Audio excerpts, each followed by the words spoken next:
যত সব তাড়াতাড়ি নিয়ে এসো গরম জলটা। ওরে বাবা রে কি ঠান্ডা পড়েছে, ঠান্ডায় মনে হচ্ছে গলার মধ্যে সারা জমিয়ে যাচ্ছে।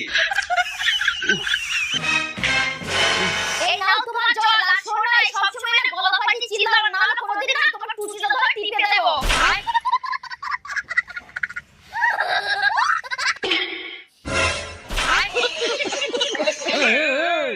তোকে জল আনি দিব না, জল এটা কি?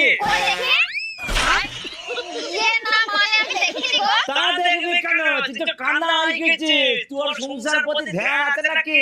খবরটা তুমি উল্টোপাল্টা কথা বলো না। এই কি উল্টোপাল্টা কথা বলছিস না? কি উল্টোপাল্টা কথা বলছিস? উল্টোপাল্টা কাজ তো তুই করছিস। সংসার প্রতি তোর কোনো ধ্যান নেই। এক গ্লাস স্বামীকে জল দিয়েছিস, তাতে আমার মা কথা না করি। চালা অশিক্ষিত বংশ। কি তুমি আমাকে অশিক্ষিত বলে? অশিক্ষিত মানে তোমার থেকে বেশি শিক্ষিত।